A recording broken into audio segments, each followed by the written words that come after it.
The Hidden Hand of Soul, Book 5. Chapter 16, The Resurgent Galaxy, Renewed Hope and Total Mobilization. The news, amplified by Archangel across every HGA channel, struck the galaxy like a burst of pure, unadulterated light after an age of encroaching shadows. Ambassador Valerius, his voice ringing with a newfound, genuine triumph, delivered the message. The Celestial Fleet's vanguard had faced the entropy wave in the void, and for the first time, it had been wounded. The Void Scythe-sustained field had successfully overwhelmed a primary propagation nexus. The wave was not invincible. A collective, thunderous roar erupted across human colonies and compliant alien worlds.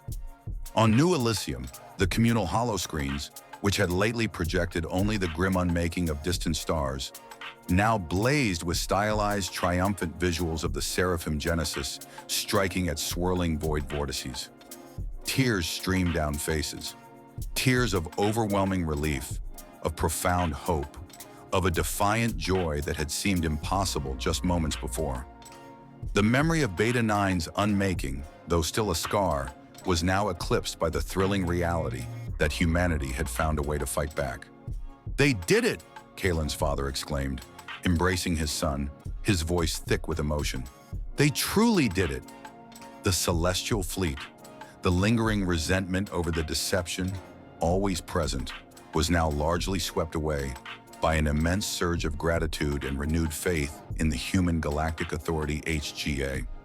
The symbol of the HGA emblem, glowing in triumphant blue-white-red, was no longer just authority, but a beacon of shared salvation. The response was an unprecedented, galaxy-wide mobilization. Volunteer centers for Dr. Aris Thorne's Chrysalis Labs saw lines stretching for kilometers, filled with the brightest human and alien minds eager to contribute to the next generation of Celestial Fleet technology. Resource extraction, already accelerated by AI drone bots, reached unimaginable levels, driven by a renewed, almost zealous purpose.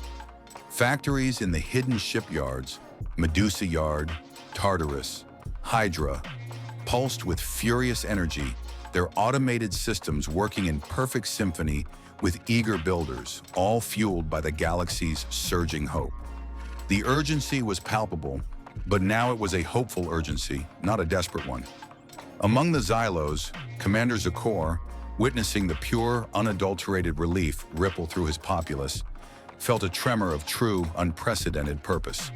Their efficiency was now a genuine act of collaboration. Xylos engineers, their precise analytical skills invaluable, found themselves working side by side with human scientists, united by a shared, comprehensible enemy.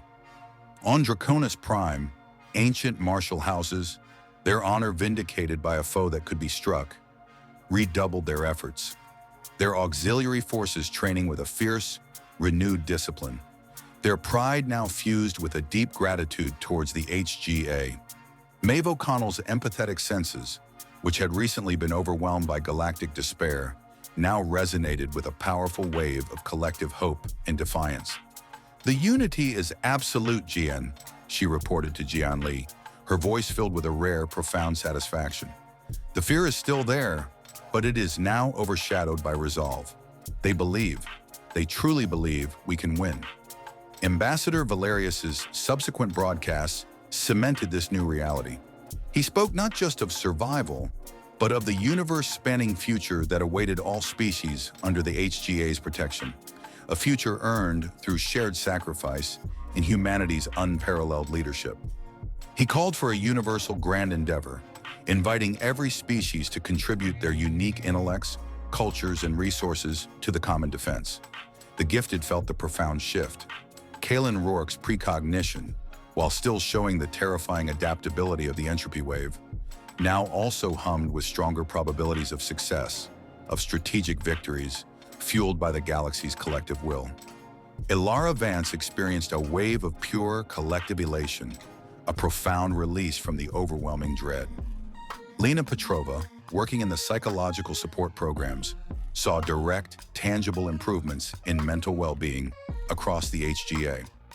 The Inner Quintet, observing the galaxy's renewed spirit, felt the immense burden of command lighten, if only slightly. The decision to gamble on the Celestial Fleet had paid off, buying not just time, but hope. The full-scale counteroffensive, the core intervention strategy, was now within reach, fueled by the unwavering will of a galaxy galvanized for war, ready to defy Oblivion itself. Chapter 17, The Apex of Defiance. Inner Quintet's final strategic adjustments. The surge of renewed hope that had galvanized the galaxy following the Seraphim Genesis's success reverberated through the strategic chamber of Heaven's Gate. The Inner Quintet, their faces etched with the immense pressure of their command but now alight with a clearer purpose, gathered to finalize the core intervention strategy. The horrifying data from the void, particularly the discovery of the Entropy wave's central processing nexus, provided a terrifying yet vital target. Archangel, project the Entropy wave's current estimated structural integrity, Jianli commanded, her voice a low, steady hum that cut through the tension. The holographic map shimmered, focusing on the dark, expansive presence in the separation void. It depicted not just a wave, but a vast, interconnected informational entity, its core a pulsating nexus of consuming logic. The previous Void Scythe sustained field engagement demonstrated a 60% probability of overwhelming its central processing nexus, Dr. Aris Thorne reported, a rare flicker of triumph in his eyes. Refinement in the Chrysalis labs has improved this. Our calculations now indicate a 78.4% probability of achieving a decisive, localized collapse of the primary nexus, assuming sustained, coordinated fire from a full Celestial Fleet division. He projected the latest iterations of the Void Scythe, its multiphasic cascade now theoretically capable of creating a quantum wound that the wave could not easily heal. A measurable wound, General Armitage grunted, a grim satisfaction settling on his features. That's a target. Our strategy, therefore, must be a concentrated, overwhelming surgical strike. The first full division of the Celestial Fleet will penetrate the void directly to the projected nexus point. The objective, sustained, focused Void Scythe fire to incapacitate that core intelligence. This is our gambit to slow its advance, buy us precious decades, and give Thorne time to develop a permanent solution. Archangel, simulate core intervention. Phase 1, Nexus Overload, Jianli ordered. The holographic display transformed into a dizzying ballet of strategy. Seraphim-class dreadnoughts and Cherubim-class cruisers, their HGA emblems glowing, executed complex void-folding FTL maneuvers, blinking through the void's chaos. Their cosmic shields pulsed, protecting them from the wave's adaptive digital and physical attacks, while Chronos pulses flickered, attempting to disrupt localized entropic flow. The initial penetration is critical, Armitage explained, tracing pathways. Admiral Rostova's Guardianship division will maintain a tight defensive perimeter at the galactic rim, acting as a crucial rearguard.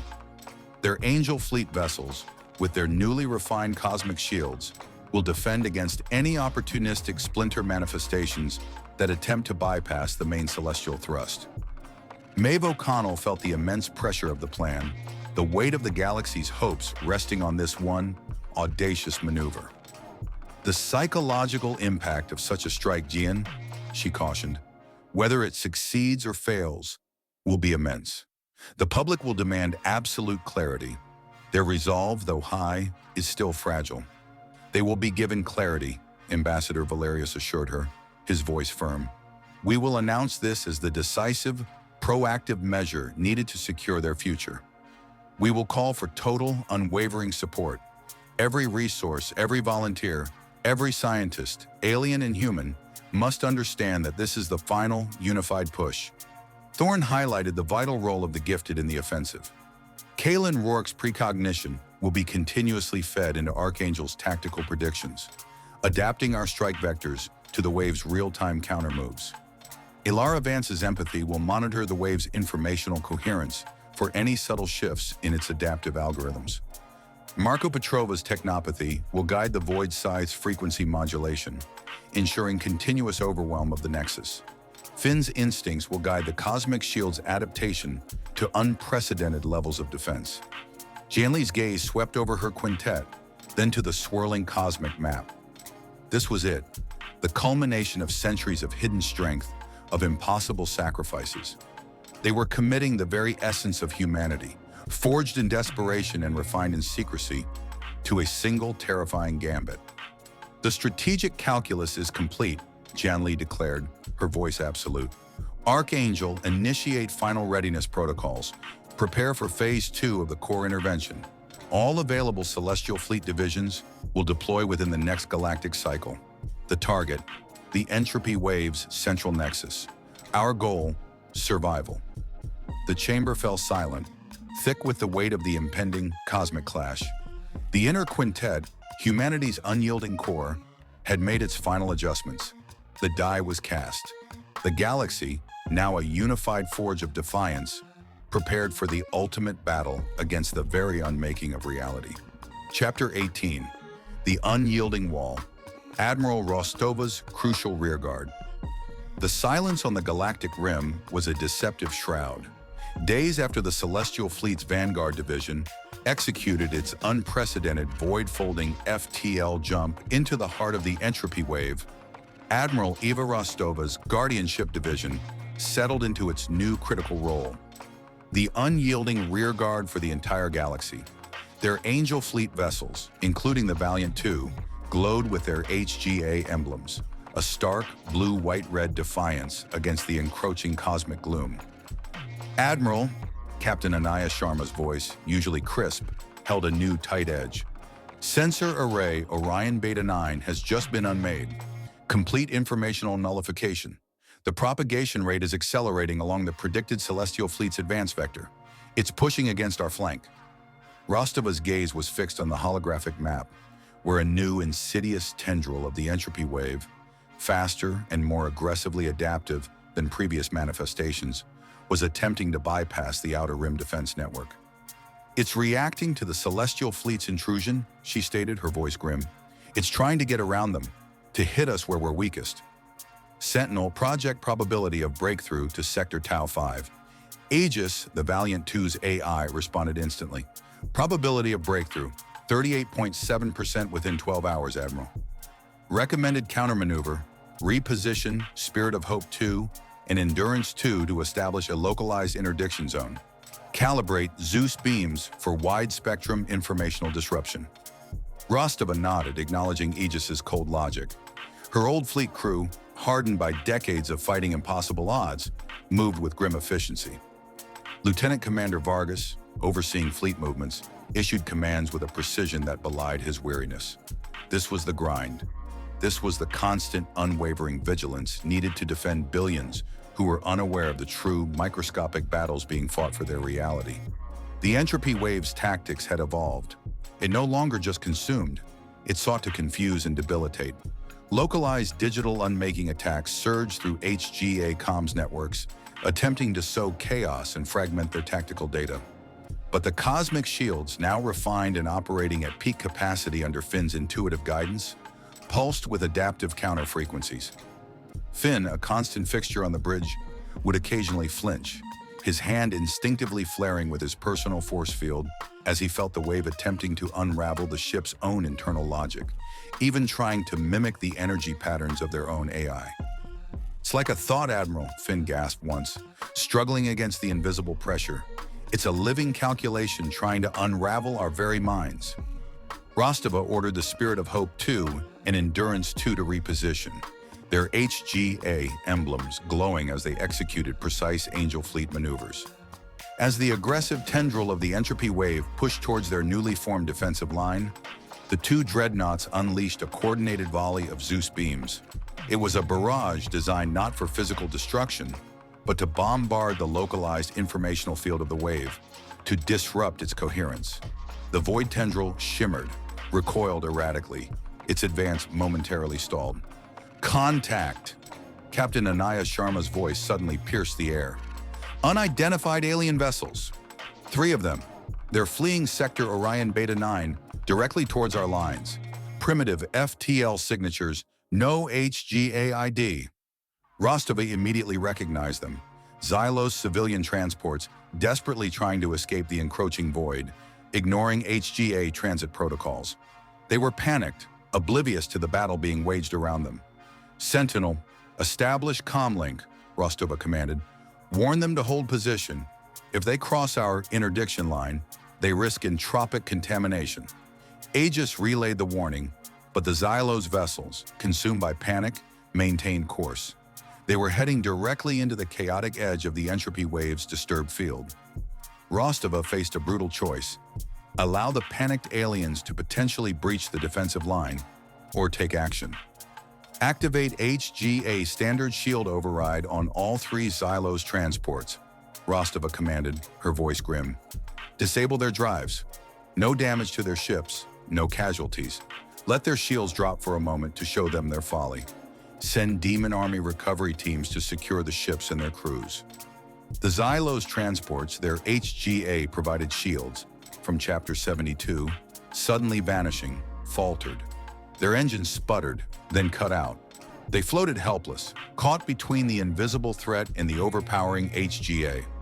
Silent Demon Army units, dispatched from the Valiant 2's bay, moved to secure them. Rostova watched, her face etched with the immense responsibility. Her division was the thin line. They held the galaxy. They maintained the fragile peace. They protected all, even against their own desperate panic, buying time for the celestial fleet to deliver the crucial strike that would determine the fate of everything. The pressure is immense, but the spirit of the old fleet, now forged into an unyielding wall against cosmic horror, would not break. Chapter 19. The 0 Hour. Inner Quintet's final preparations for the strike. The strategic chamber of Heaven's Gate was a crucible of unimaginable pressure. Outside, the galaxy held its breath, unified by the specter of the Entropy wave.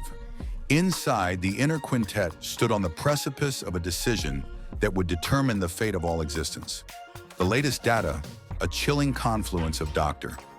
Aris Thorne's scientific projections and Admiral Eva Rostova's harrowing reports from the Rim, painted a grim, yet terribly precise picture of the enemy. "Archangel, project the cumulative data," Jian Li commanded, her voice a low, steady hum that cut through the tension. The holographic map shimmered, revealing the Entropy wave not as an amorphous blob, but as a vast, intricate network of self-replicating void signatures, its tendrils probing galactic defenses. At its heart, a pulsating nexus, the target of humanity's last hope.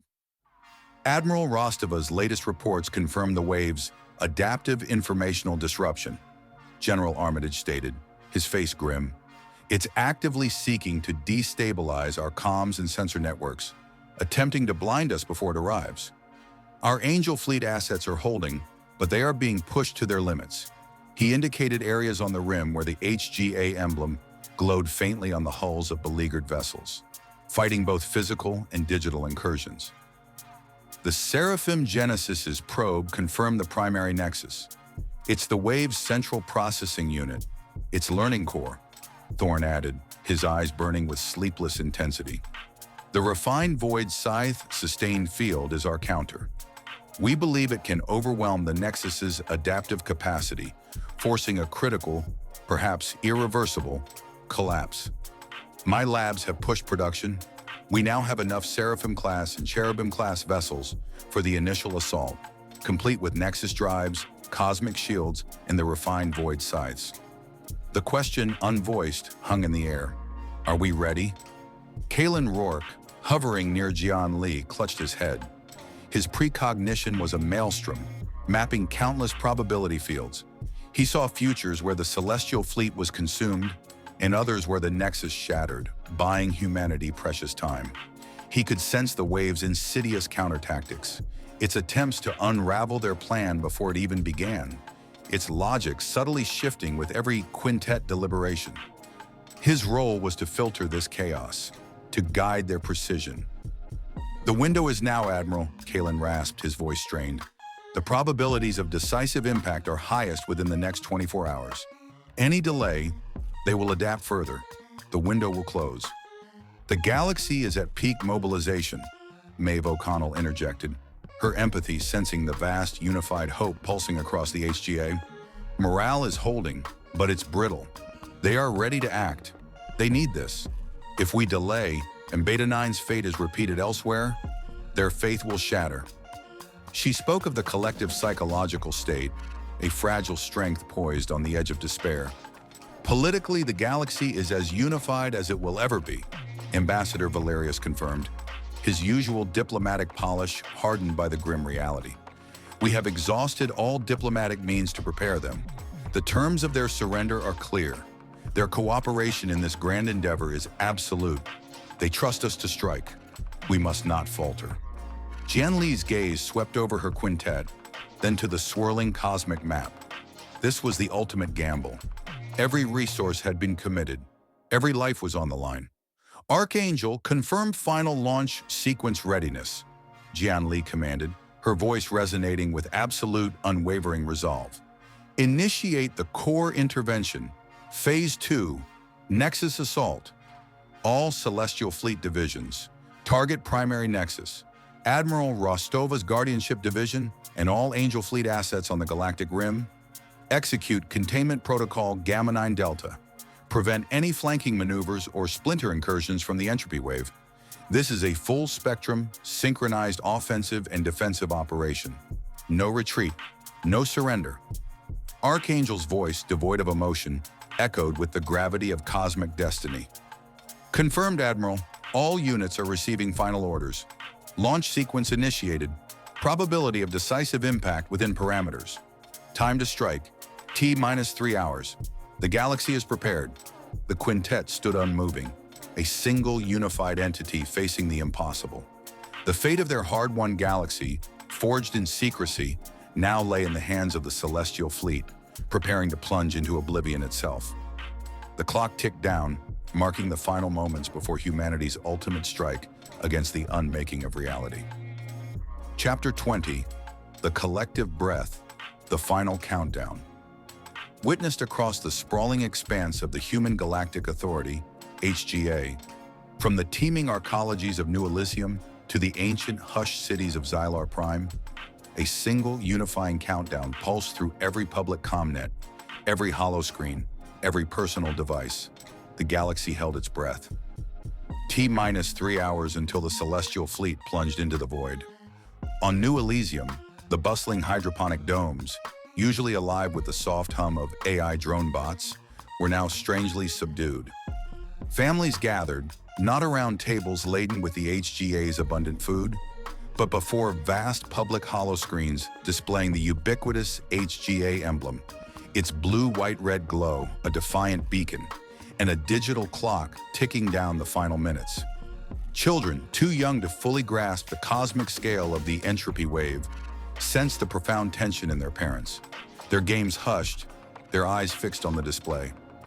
Old fleet veterans, identifiable by the quiet pride in their posture and the faint scars on their hands, stood in solidarity, their gazes fixed on the visible, massive Angel Fleet dreadnoughts and Cherubim-class cruisers that were now steadily moving towards the galactic rim, reinforcing the defensive perimeter.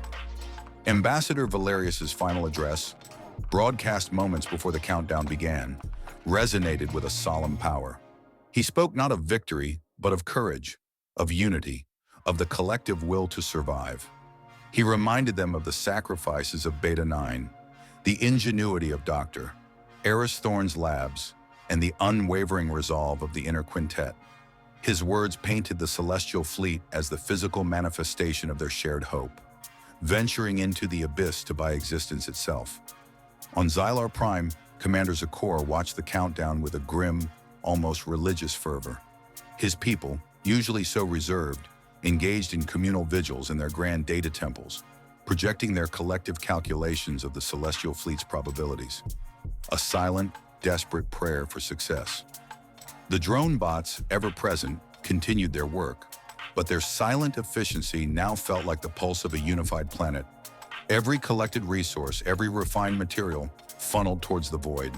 The terrifying image of the Celestial Fleet's Seraphim Genesis, now publicly lauded as the galaxy's last hope, was displayed on every surface, its name glowing in defiance. The Draconian houses held their own ceremonies, ancient martial chants given new meaning as they were directed towards the void, imploring their ancestors for strength and guidance for the human fleet. Their auxiliary forces, now fully integrated with the HGA's defense efforts, stood ready on their worlds, prepared to defend the galactic rim against any reactive flank attacks from the Entropy wave, their loyalty cemented by the shared terrifying enemy. Maeve O'Connell from Heaven's Gate felt the galaxy's collective emotion as a single, vast, terrifying wave. It was an overwhelming surge of fear, but also a profound, defiant determination, a universal holding of breath. Kaylin Rourke, head bent, perceived the intricate probability fields of galactic morale, now almost perfectly aligned, a powerful testament to the unity forged by a shared cosmic dread. Alara Vance sensed the sheer magnitude of concentrated hope, a psychic bulwark against despair. As the countdown approached its final seconds, a profound hush fell across all HGA systems. The drone of routine operations, the chatter of daily life, the very sound of a billion civilizations faded into a single agonizing silence.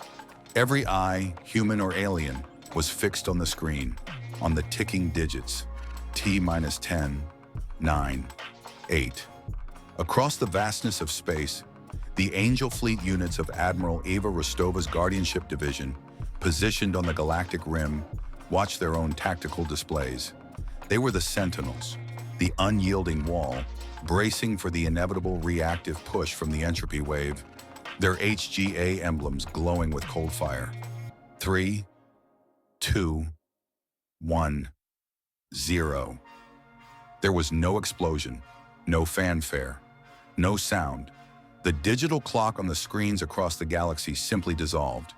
In the void at the designated staging area, the Celestial Fleet divisions, led by the Seraphim Genesis, vanished. Not with a flash of light, but with a silent, absolute void-folding FTL displacement. One moment, they were there, a monumental symbol of humanity's defiance. The next, they were utterly, inexplicably gone, plunged into the heart of Oblivion itself. The silence that followed was deafening. It was the silence of a galaxy waiting for news, waiting for the future. The strike had begun.